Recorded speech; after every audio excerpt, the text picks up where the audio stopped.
Hey everybody, and welcome back to another exciting episode of the VOD Squad. This is the show where we talk about streaming technology.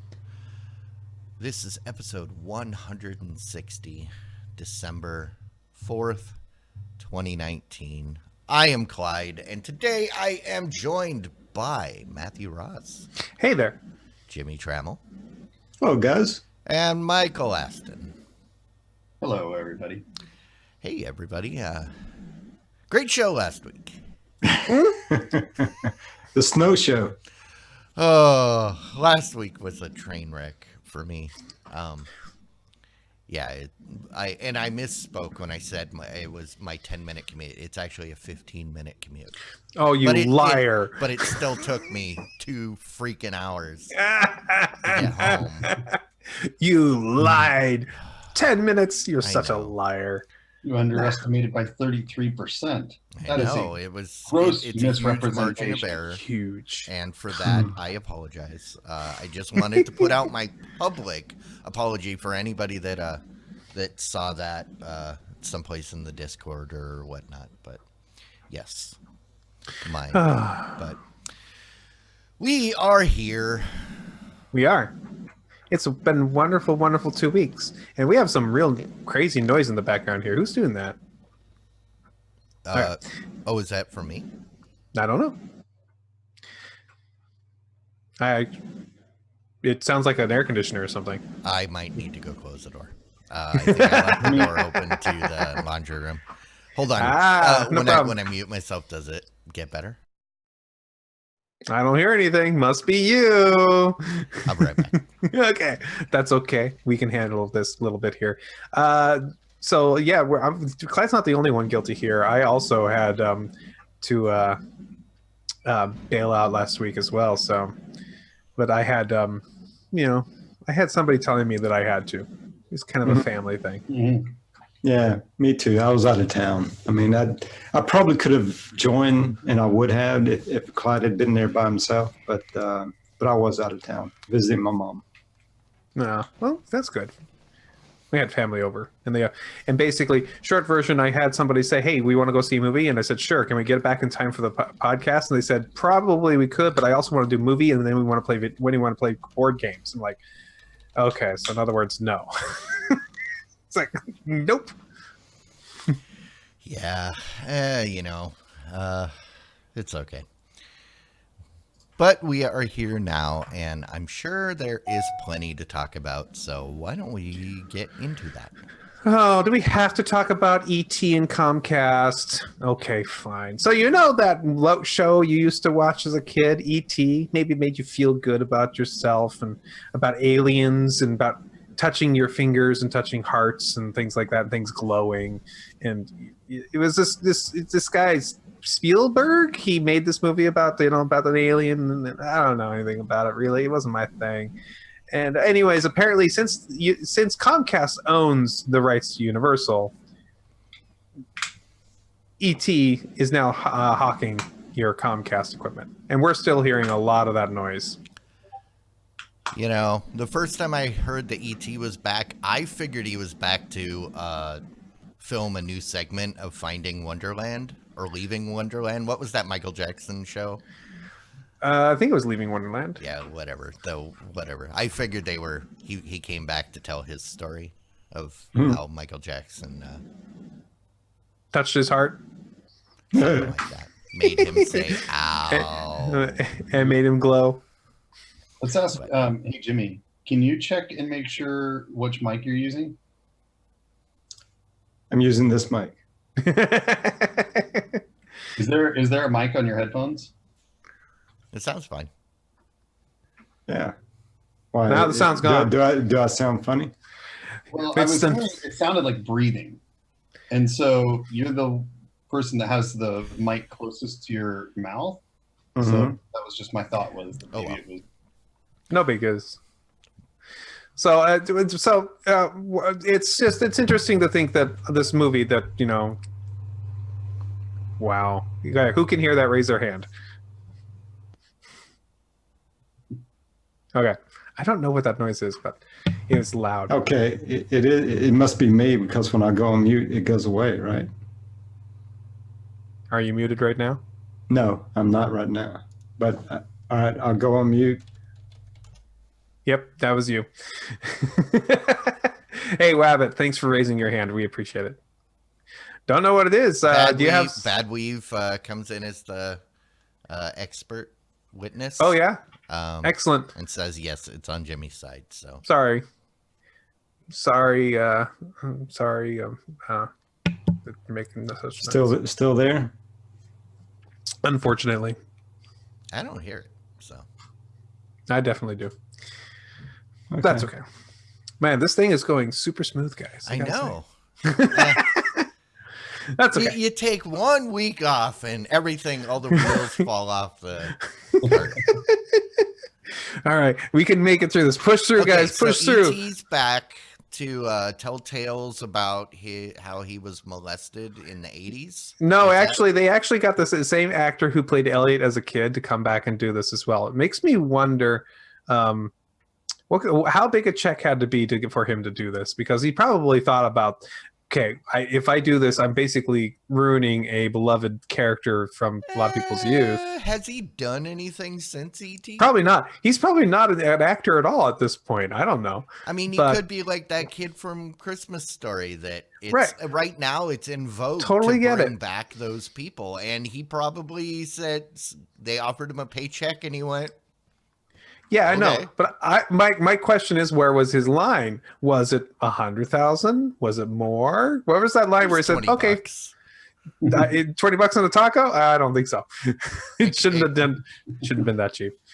Because you're placing your values on him and assuming that he holds ET in True. the same esteem. True.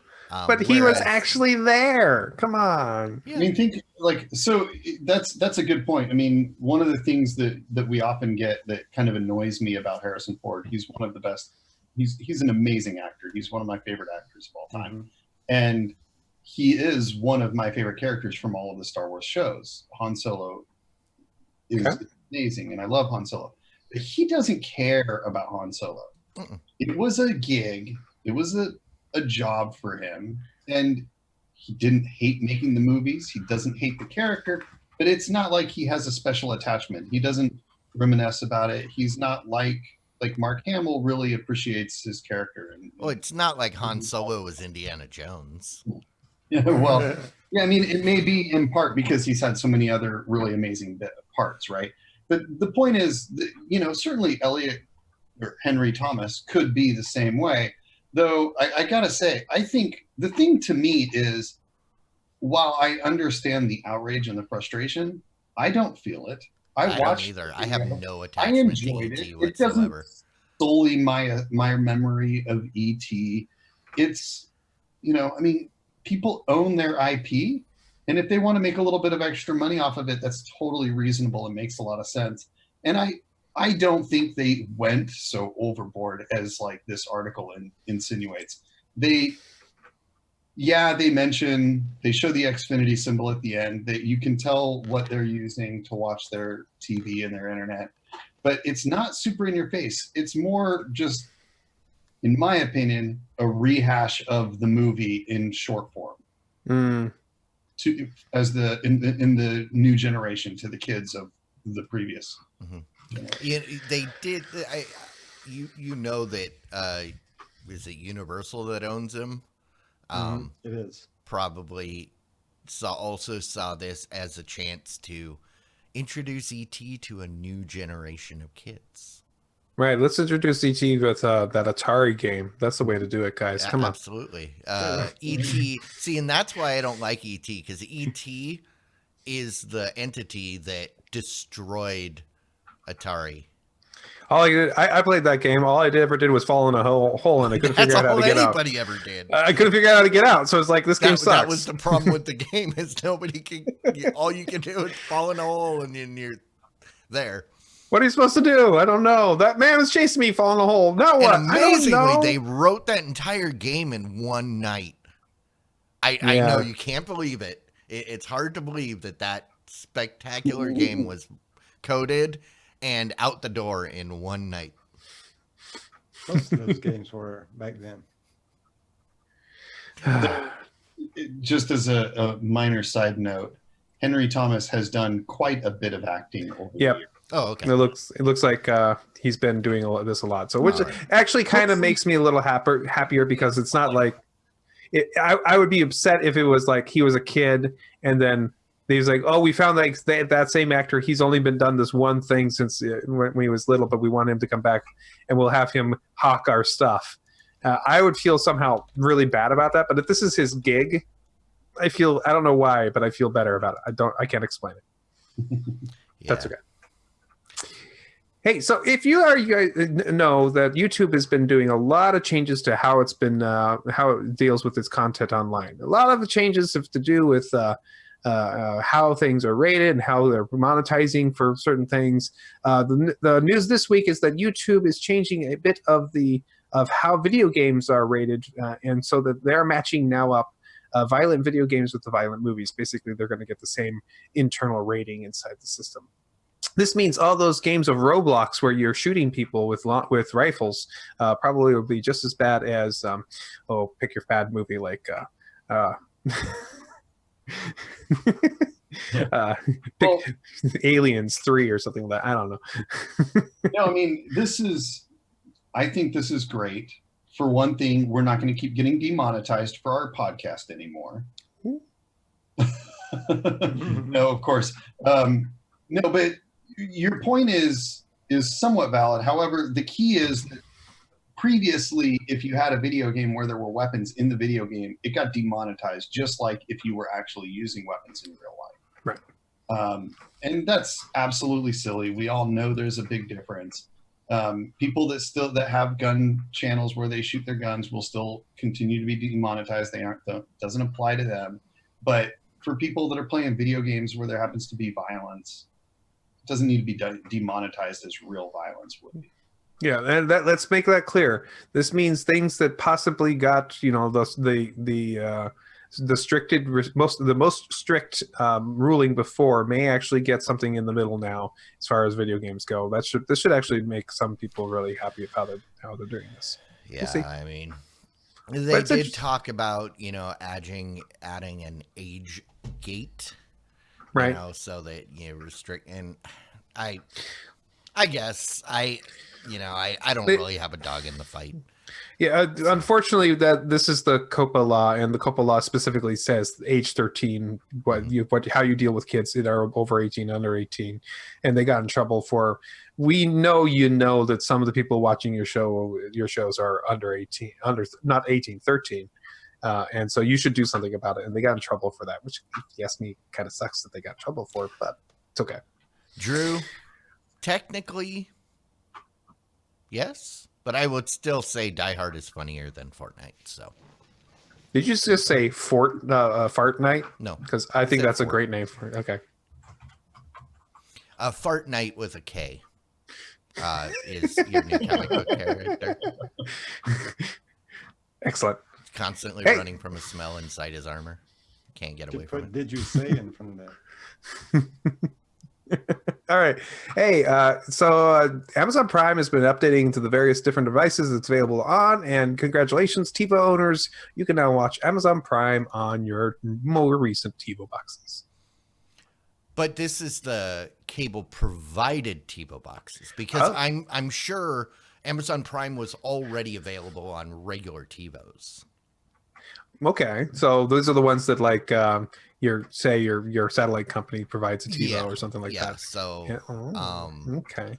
Which, because I know with the cable provided TiVo boxes, they've been a lot more restrictive on what additional software could be installed This is them loosening up, saying, hey, wait, oh, it used to be Netflix, then they let Netflix in. Oh, wait, we're still hemorrhaging people? What else do they want? Amazon Prime? Fine. That's not an actual conversation they had, but I'm willing to bet pretty close. Okay. So. Well, that's reasonable reenactment. All right, Studio Ghibli films, which are those animated films from Japan that are so there are really a lot of heavy followers about it. It was announced recently that they were going to be available on HBO Max, and I believe it was going to be some type of exclusive, which a lot of people were kind of excited about getting the Studio Ghibli films on there. They just announced that they're also going to be making their films available on other digital platforms. Yeah, the exclusive may not be exclusive after all. They had it. This is for purchase, right? Yeah, because the exclusive is for HBO Max to stream them. Gotcha. Because up until this point, basically these are all the Miyazaki movies, but Studio Ghibli, the only way you could get them was to see it in the theater and buy a DVD, Blu-ray, whatever. Okay. So now they're selling digital direct to the customer. Cool. If this is what you want. Yeah, I mean, this to me fits into that category of this hasn't already happened. They have been very resistant through the years for whatever reason. I actually find this very surprising because I felt that I assumed that they were going to be the ones that were just like, nope, because they drew that line in the sand.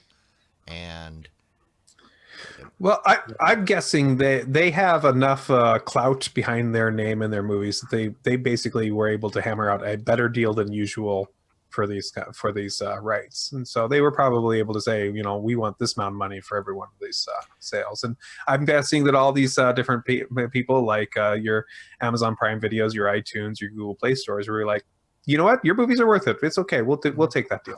And it's worth noting that up until recently, these movies kept reappearing in theaters. Oh. So like I know Princess Mononoke and Spirited Away were just played at the main theater that I preferred to go to over the summer. And those movies have been out for at least 10, 20 years. So. Yeah, very cool. I don't know. Did everybody freeze on my end? No. Oh, Yep, it looks like we are Frozen. Frozen 2 is out in theaters. Frozen 3 of Us is here right now. Oh, it's Zoom. I've never seen Zoom crash before. Zoom has crashed. It's not responding, but we still have audio, so we will continue to go. Excellent. All right. Guess what? This Maybe episode we'll catch up after a while. Maybe. This episode is brought to you by Bugs. All right, Sony has their high-end TVs, and they've been introducing new features available to them, and they are now saying that their higher-end TVs are going to get AirPlay 2 support and HomeKit support.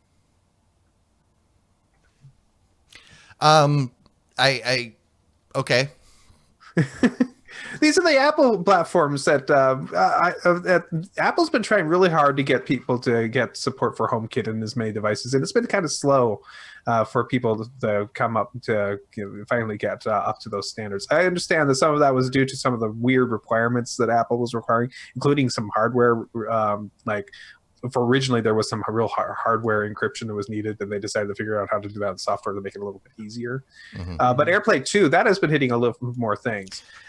So this is them continuing to gain ground in the arena of available platforms for people. So this is the result of Apple softening on their stance. Yeah.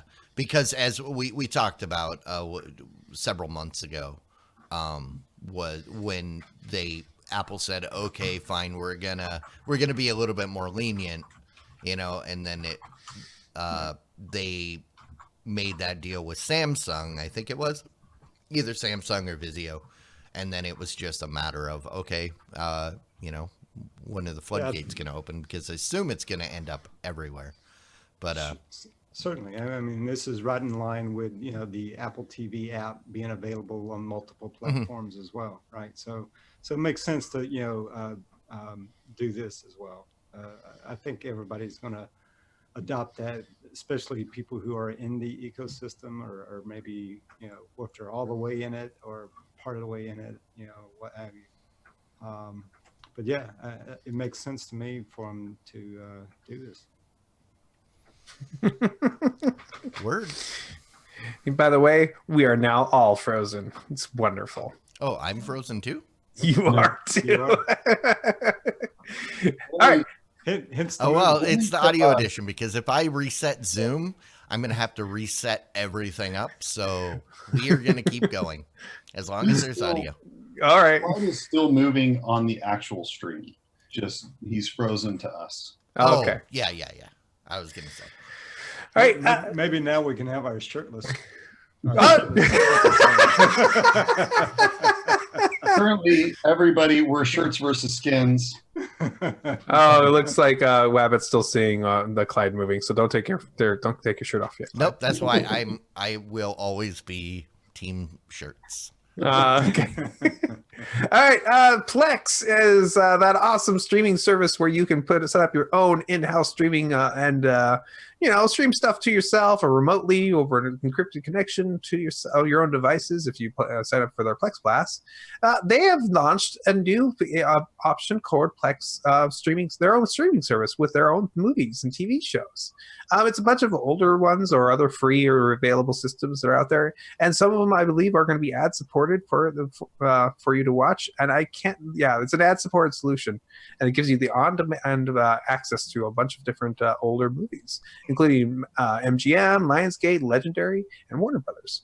So there's a decent number of movies out there that are on that. And I did try this on my phone on my lunch. I decided to bring it up to be safe because I'm in a school environment. I brought up the 1984 version of A Christmas Carol with C. Scott, I forget his first name. That movie. Man, George C. Scott. Yes, George C. Scott as Ebenezer Scrooge. That movie. Oh, man. They try real hard, and I appreciated their effort, but nonetheless, it is still a 30, 40-year-old movie. Yeah. So back in September is when Plex announced that they were going to be teaming up with Warner Brothers to deliver the ad-supported content. And they had promised that more partnerships were to come, and looks like that. They are, delivering on their promise. So good for them.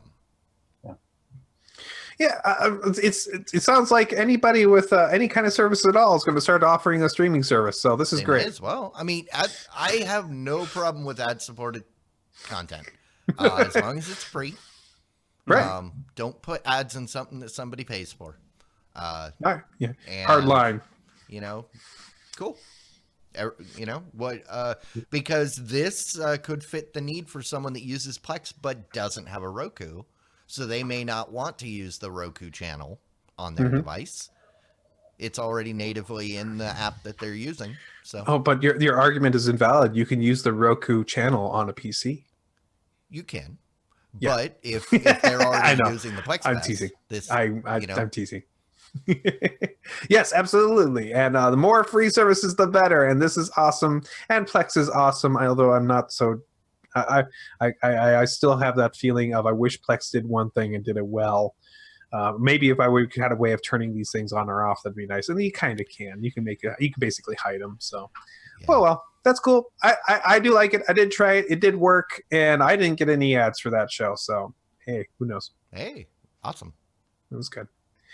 Hey, Amazon has released yet another Echo. That's it's not like they didn't release a whole bunch of them a couple of weeks ago, and it didn't like they didn't sell a bunch of them last week, and for a certain, financial holiday that people have invented, because all the holidays are invented one way or another. Amazon has a new battery-powered Echo.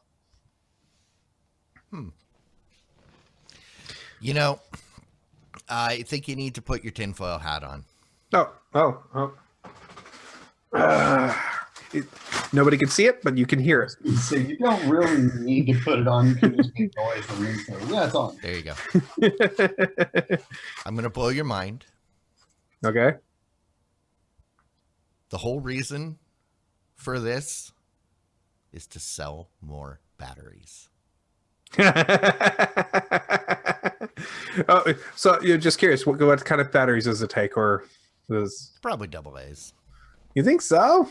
It says it has a 4,800 milliamp battery. Yeah, this is okay. I wanted to believe that it just it's built into it to, hey, do you want me to just auto order new batteries when I'm running low? Yeah, go ahead. Yeah. No, I it makes it pretty clear it's a built-in battery. It is not a bunch of AAAs. But that would be a good idea, and that's probably why they're only releasing it in India, because they haven't figured out the best way to implement it with the auto battery subscription here in the US. Yeah, this could be good. I could see this as a use case if you want if you rely on your Echo for music, or you spend a lot of time yelling at your Echo from the deck. Take it out on the deck with you. Okay. I mean, obviously it's got to be, within bounds of your Wi-Fi network. So I like this. On Halloween, I took my Echo outside and plugged it in outside to my Halloween light setup and stuff.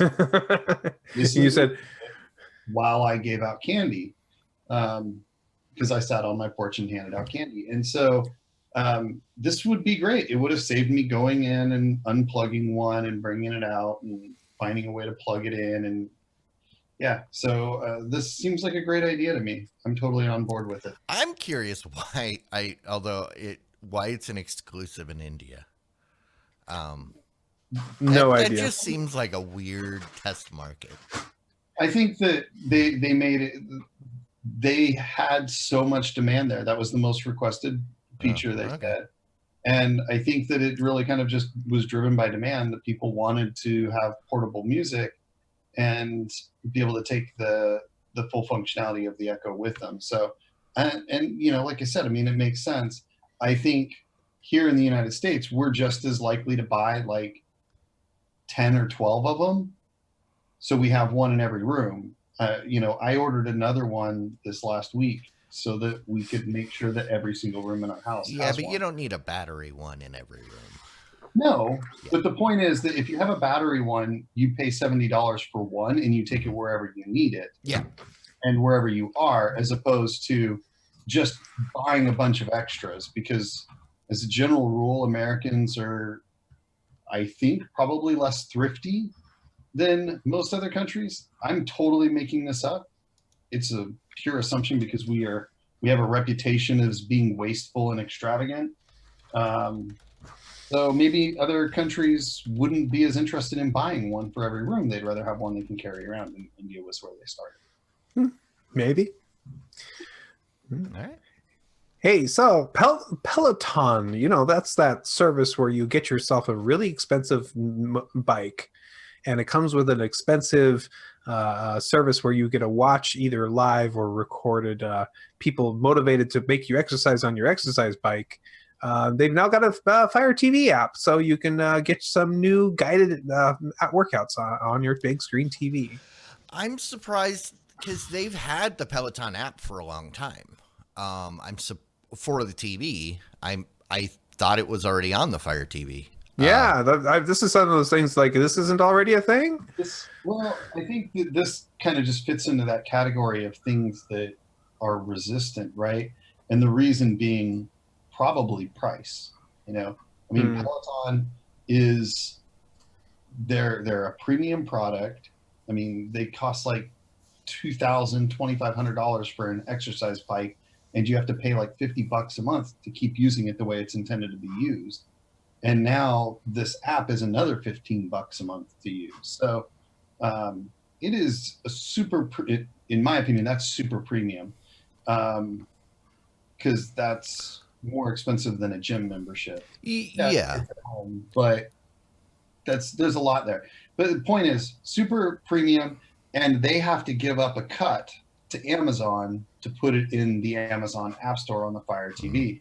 So that's probably where the resistance came, is making that deal with Amazon. And my suspicion is Amazon's starting to make deals with companies where previously they wouldn't.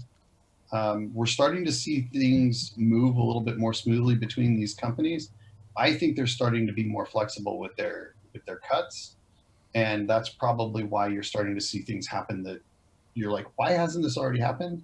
It's probably because the companies are starting to negotiate. The market is becoming saturated enough that it's compelling for them to give up that 30% and go down to, say, 20%.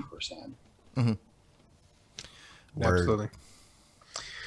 Hey, speaking back of the story, we were talking about Alexa. Alexa now has a new feature that is available not to us as mere mortals, but to the programmers who are making their various devices use the Alexa voice in order to make their Alexa speak in tones, whether it be excited or disappointed. So let me say it this way. Alexa can now sound excited or disappointed, or Alexa can now sound excited or disappointed. Okay, this wasn't already a thing? Because my Google Home has done that forever. It has? When I say never mind, or I dismiss it, it'll be like, oh, okay. Or no, when I yell at it.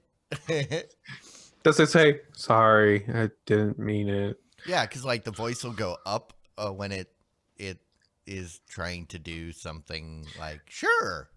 Okay, on this page, they have some links if you want to see what some of them sound like.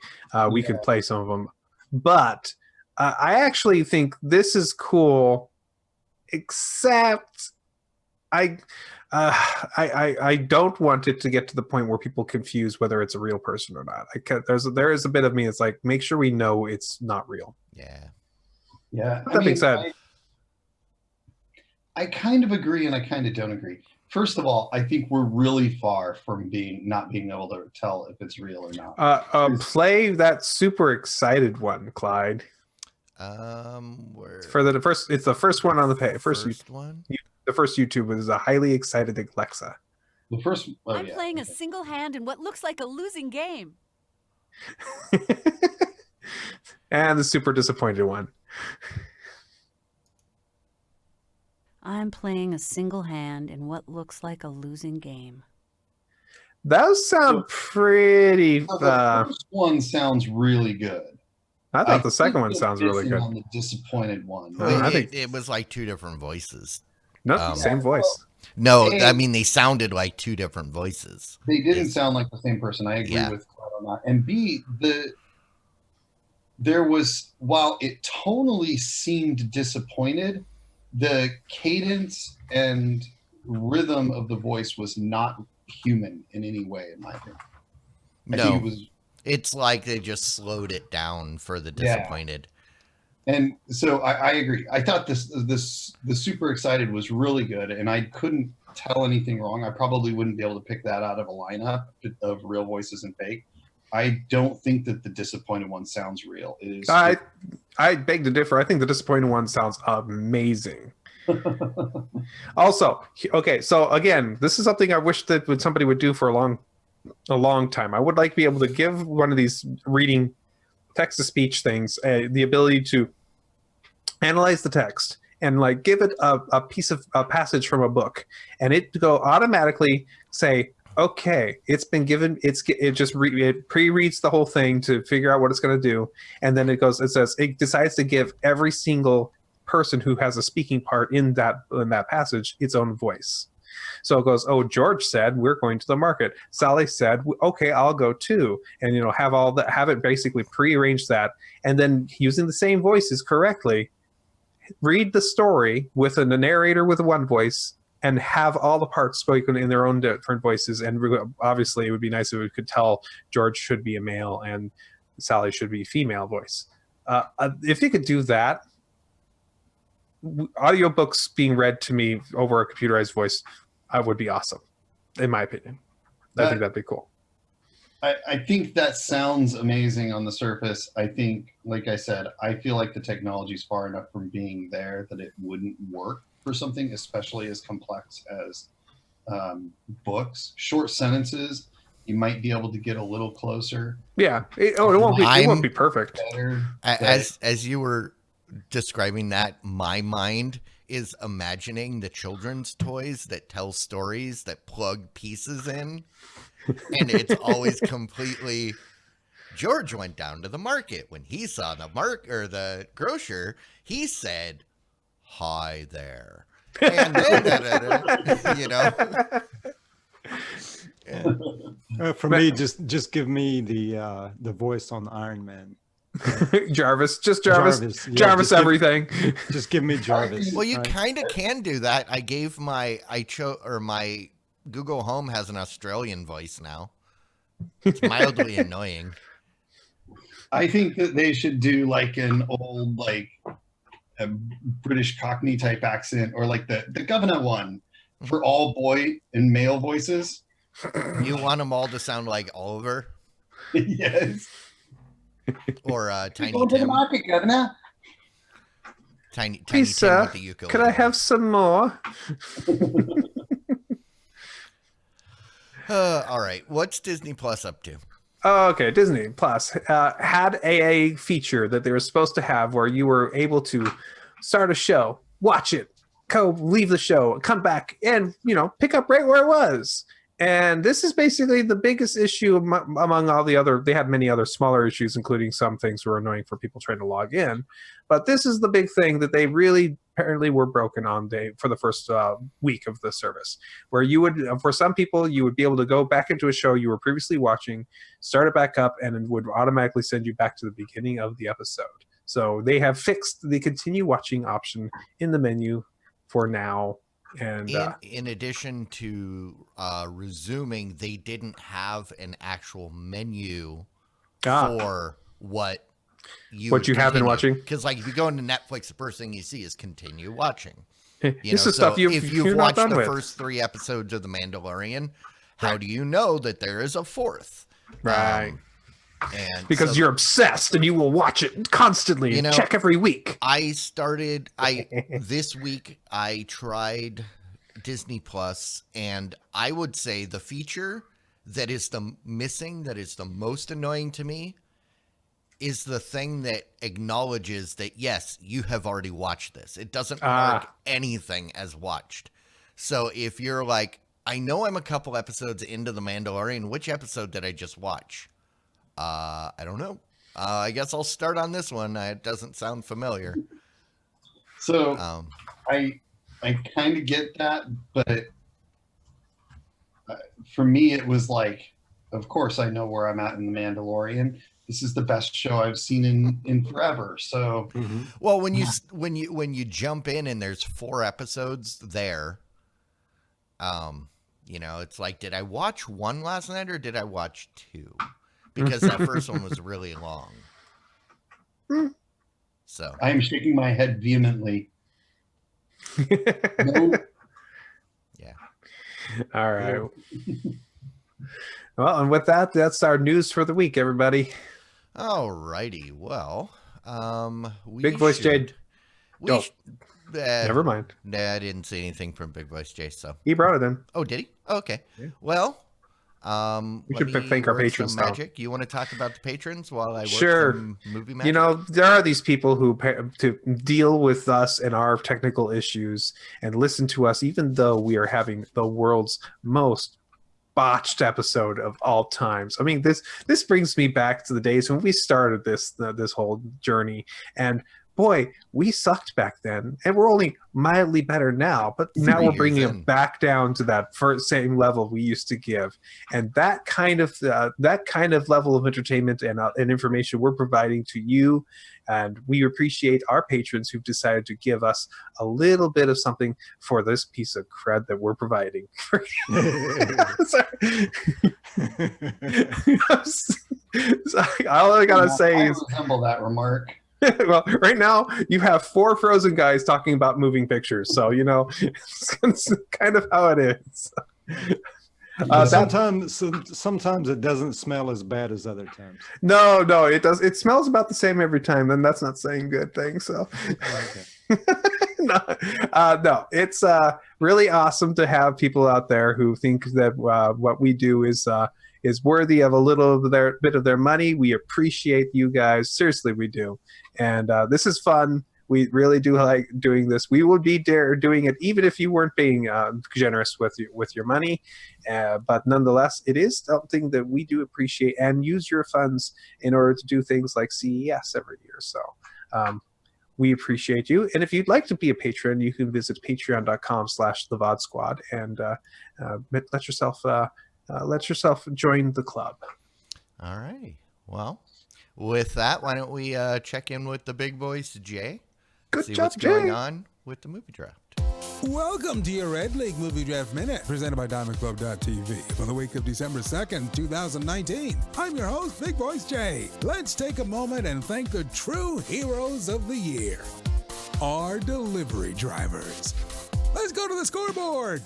Team BS with BNS is in last place, still waiting for their first film. Team Geek.io is in 5th place with $65.6 million. Team Mixtape is in 4th place with $185.2 million.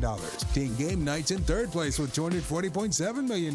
Team Movie Party's in 2nd place with $355.5 million. And in 1st place with $487.7 million, it's Team Bond Squad. That's your Stream Team Movie Draft Minute. For up-to-date listings, follow Stream Team Draft on Twitter. Yes, we're still in first place. So apparently, when I screen capped this, it wasn't completely right because Mixtape has 185, but it doesn't matter. All that Close matters enough. is 1st and 2nd place, y'all. Yeah, congrats. Hey, nice to have you up here. It's nice to actually have somebody up it's here. nice to see you guys up here with the big boys. Good point. What are you saying? We don't do well usually? What are you talking about? That's not very nice. There was a couple seasons of feeling it out, and this is the year that you guys proved that you're contenders, right? So so this is our 3rd year, and the first year we went with the idea of we're going to get the most value for the money, and we went through the whole thing and seeing as if they were coming through, going, if we bought it at the price it's currently at, we think it'll make more money. So we were just basically not going for the big stuff. We were trying to get the most value for money. That was a horrible mistake. 2nd year, we tried as best we could. I can't remember what our plans exactly for the year. We did something similar, but it was more like, okay, we're gonna pick a couple movies we're really gonna go for, and that also didn't work out for us very well. This year, I knew I had to have at least one big hit. That was my goal: is to, no matter what, have one big movie that would make sure it made a decent amount of money. And my thought was it was of ours when we were going through this was it was going to be Maleficent, and boy, did I miss with that. It's made $100 million now. It did good. It did good for winter. It totally did not make much money compared to what I thought I was going to make. Most movies don't during the winter. Exactly, and that's the thing. And then when we came to the end of it, when I saw the last 4 movies that were available, and I was like, which of these 4 movies am I thinking going to make any money? I went to bat for Joker, and boy, am I glad I did that, because man, oh man, that movie has made us $330 million. So far. It's still going a little bit. So the question is, can you overtake us? It's very likely you can, but still, you have over 100 million you have to make up with. According to the Stream Team Movie Draft standings right now, I am beating you. Yeah, well, because that's because the 337 million. It's because the thing's broken. We're not talking about that. I don't care about that. I'm gonna mark this down as this is the point where I pulled ahead of you guys. My estimation is we have another week and a half, maybe 2 weeks if we're lucky. Frozen is going to continue to make money exactly like it is. I'm on the border of 300 right now. So Frozen 2 will match, if not pass Joker by Maybe, Christmas. yes. It's possible. It'll Yeah, way because, be. yeah, No, because I mean, whoever has small kids, they're not maybe they don't go see Star Wars. And but they'll go see Frozen 2. The problem with the Thanksgiving movies are the movies that come out around Thanksgiving. Everybody goes and sees it, and then there's no need to go see it later. It's falling off significantly. If Frozen 2 had a better song that all the kids are singing, it probably would have lasted longer. Unfortunately, it's not going to last as long because it doesn't got that killer song. It doesn't have that hype that the first one did that took everybody by surprise. But you still have more movies coming out, so. I have one movie. Which one? Bombshell? That's why I said Bombshell's got to be a blockbuster. Yeah, well, that could be a blockbuster or it could be a $20 million movie. It's a movie about the dude from Fox News. I don't think anybody's going to go see it. Good point. Good. Sorry. It's about the ladies that like accused him of doing whatever Michael Jackson did to E.T. But yeah, I don't know. We'll see. We'll see. So the question now is, how much can cats make us, and how much does Star Wars make Team BS with BNS? And of course, they've got the Voyage of Dr. Dolittle, but I'm not so worried about that one. We'll see. I'm calling it. We're second place only because Cats will bump us back up. I think Movie Party will beat us without Cats. Ah, okay, that's interesting. My prediction is Frozen 2 will make another $100 million easy. Wow. And the reason I say that is because everybody that I've talked to is going to go see it again. I mean, I think while I understand what you're saying about the not having the hit song, it's got enough songs and enough popularity amongst the kids that they are going to see. I think everybody who's wanted to see it has seen it already. All the children are going to be singing Memories. Memory from Cats, I believe. From right? Cats. No, they're going to still be singing the Frozen songs. A lot of them are going to be singing "Let It Go" again. They'll rewatch Frozen again. So they watch Frozen, they go see Frozen 2, they come home, they watch Frozen 20 times, and then they got to go see Frozen 2 again. Let it go.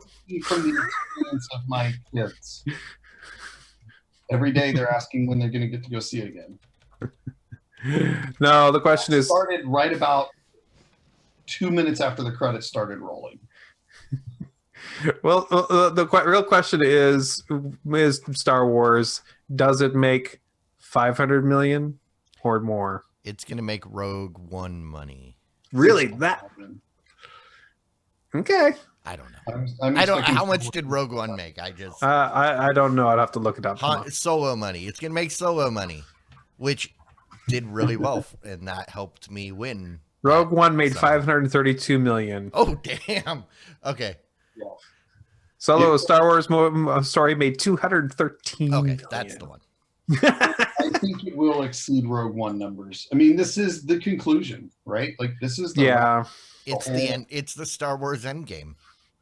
It's going to do huge money. The only reason why I'm saying Thanos it possibly snaps his couldn't be, fingers and all the Jawas like raised from the dead. the only reason why I'm saying it could not necessarily make all the money in the world is because I know a lot of people who have a little bit of a little bit of Star Wars fatigue, and that is the same thing that killed Solo. And also, I know some people who are really upset about what happened in the last movie or even last two movies. And maybe they're just not interested in just like whatever. The Mandalorian is gonna scratch that Star Wars itch for a lot of people, and then they're just gonna wait for it to come out on streaming. No. I disagree. I think it's going to be the opposite. The Mandalorian has renewed hope and faith in Star Wars. Oh And God. as such, what you're going to find is everybody's going to go see this. And as long as J.J. Abrams does as good as he did with The Force Awakens, which I expect he will, and he'll probably put in a little bit of effort to fix some of the flaws that are presented in Last Jedi, but maybe just ignore some of it. What I expect is this is going to be a great movie. I liked Force Awakens quite a lot. I did not particularly like Last Jedi. I expect J.J. Abrams to come back, do a great job. People are going to be very happy with the conclusion that they get out of the Star Wars shows.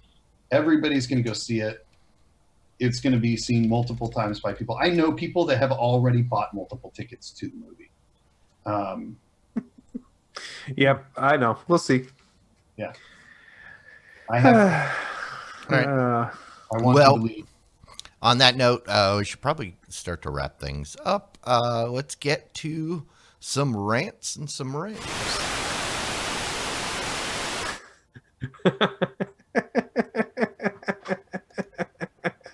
It's funny that worked. Hey. See, it's not XSplit that's broken. It's the Zoom app. Oh yeah. Zoom is totally broken. I'm glad the audio is still working. So it's okay. All right. Well, rants, raves. Who wants to go? I'll go first. So yeah, we've been talking about it. The TV show, The Mandalorian, half man and half DeLorean. Yep. Yeah. So yeah, great show. I'm 3 episodes into it. I may be an episode or 2 behind. Work and traveling for the holidays is to blame for me being behind. But hopefully I'll get caught up this weekend. Yeah, I mean, it's just like what Mike was saying. It's really a good show, strong show for the Star Wars universe. I was kind of skeptical, about a TV show, Star Wars TV show like this. I'd going in, but hey, right after the first episode, I mean, I was sold on it, and really a good show. It's probably one of the best TV shows of this genre that I've seen in a long time. Really enjoying that one. Also, too, I'll make mention over on Apple TV Plus, the morning show. I've been watching that one, and that one is I really didn't expect much out of that, but it's actually turned out to be a pretty decent show. Not as good as The Mandalorian, I would say, but still, a entertaining show. There's some good acting in it, and it just keeps me, coming back, wanting to watch the next episode. Every time, it'll always kind of leave you hanging just a little bit in the episode, and then you have to come back and watch the next one. Yeah. So, I'll say my only complaint about the show so far is that they kind of pulled a fast one on everybody with expectations. That first episode was an hour long. mm-hmm. And he set that expectation. Oh, this is great. And then they go into the second episode. It's like, wait, it's over. So yeah, I mean, the half-hour drama thing. 40 minutes, wasn't it? I don't know, but it was significantly shorter if you watch them back to back. It probably wasn't noticeable if you watch it week over week, but when you watch the two back to back, it's very, very noticeable because that first one sets that expectation kind of, and then you have to kind of reset. But yeah, otherwise, there's one thing on Disney Plus that I am watching. Yeah. And that one thing is amazing. So, It's okay. You done, Jimmy? Yeah, I'm done there. Don't want to. I am totally in love with The Mandalorian.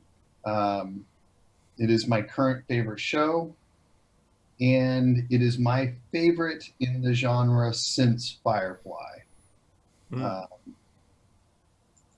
I think it's great. Love everything about it.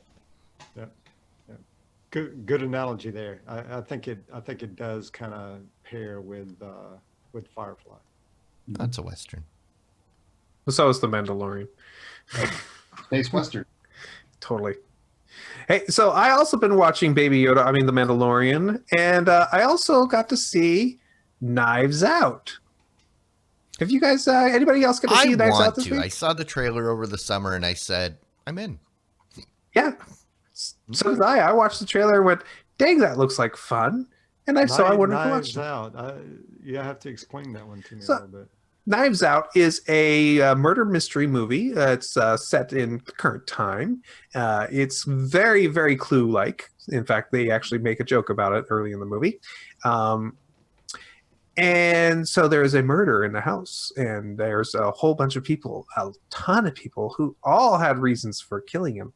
They have to figure out who the person who is killing him. And as the story is unfolding, it focuses on a single character in a way that is an awful lot of fun, especially since there's a certain thing about that character which is hilarious. I don't want to ruin it for anybody who hasn't seen it. Nonetheless, the movie is full of all kinds of great actors and actresses who are absolutely having a blast in their parts. LeBlanc, the detective, is just amazing, and I want to see more movies with him. And is that Matt LeBlanc? No. It's the Detective LeBlanc. It's always got to be a French dude, right? But he has a southern accent. But he's got a southern accent. I figured it would be like Creole. Maybe that's right. Whatever the case is Daniel Craig playing the part, and he's just having it's just so good to have him what he's doing, and it has the end. It has an ending that you might see coming, but guess what? You don't know how we're seeing it coming. It has an ending that I want to watch again, so I can rewatch, knowing that what I know after watching the first time. It's a blast from beginning to end, and I totally enjoyed it. This is one of those movies that I am going to be purchasing when it becomes available. So, and I don't do that with a lot of movies. It has to be a certain caliber of movie for me to buy it outright. So, that's awesome. So I have to go see this. However, I'm going to chime in since I didn't know we were willing and able to rave about competitors' movies. Yeah, only if they're that good. Wait, I thought you guys had Knives Out. Nope. Oh, no, we don't. I wanted that movie, but it... Mixtape got it. Okay. And spent a whole $10 on it. Yeah, I think that was late in the draft. So, Frozen 2, by the way, I mentioned that the kids loved it. I loved it too. It's an outstanding movie. Great. You should probably go see it. What if you were on Frozen 1? Then you probably will be on this. Okay, perfect. Frozen 2, Electric Boogaloo. Isn't that every movie too? Yes. Okay, because of breaking. Yeah, I thought it was as good as the first. Oh, that's good. That's good. That's high praise. Yep. 2 weekends ago, my daughter said, "Hey, Frozen 2's out." I said, "Oh yeah." Said, "Yep," and then she walked away. I think she was trying to tell you something. No, it was more of a, oh, huh? I guess Frozen 2's out. And then she just walked away. And there was that air of nothing how more interesting, to discuss here. But nothing else. That's it. Okay. Just an observation. And I laughed.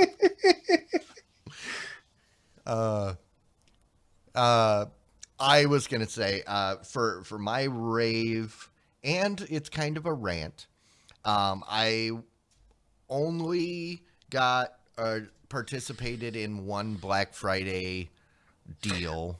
Oh, yeah. And I picked up the new Roku Ultra. Ooh. Not that there was, I mean, anything wrong with my existing Roku Ultra, but mainly because that's in my bedroom, and I've been using my Roku 4 in the living room.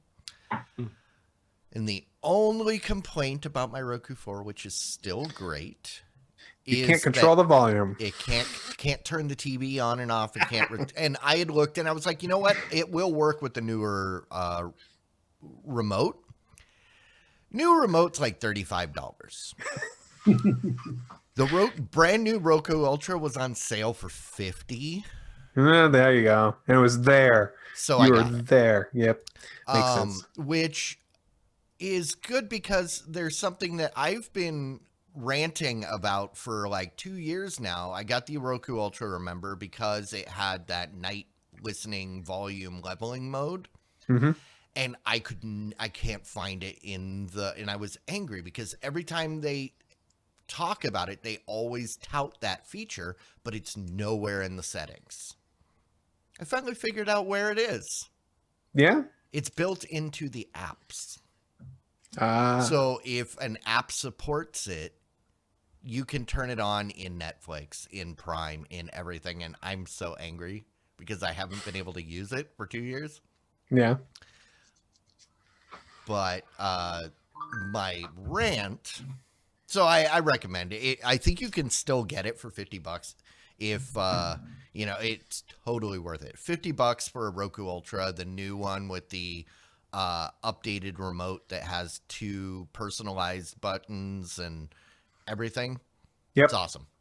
Very cool. But my rant is, I first noticed it when I set up my Roku Ultra.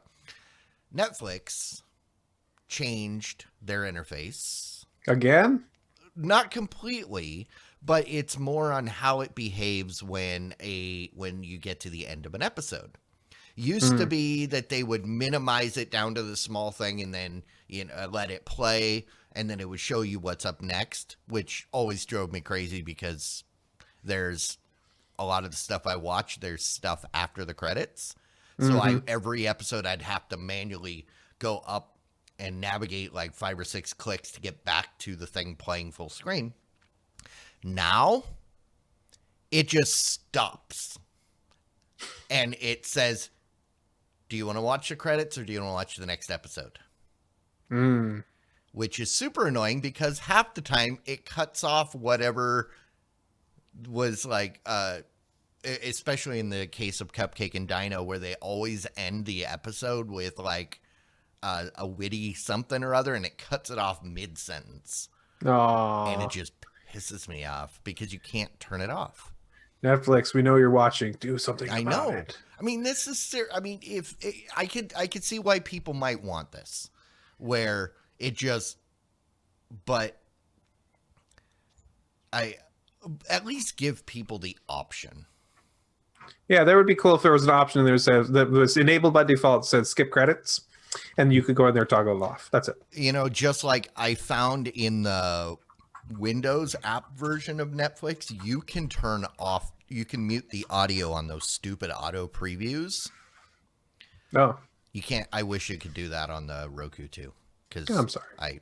That quiet room, and you open up the app, and all of a sudden, a preview is screaming at you that you don't care about. But yeah. Word. That's it. Netflix, I continue to loathe you. And you don't have very much for me to watch. So. Aww. All right. Well, with that, we can go ahead and probably wrap this up. Thank you for hanging out with me and the Frozen squad.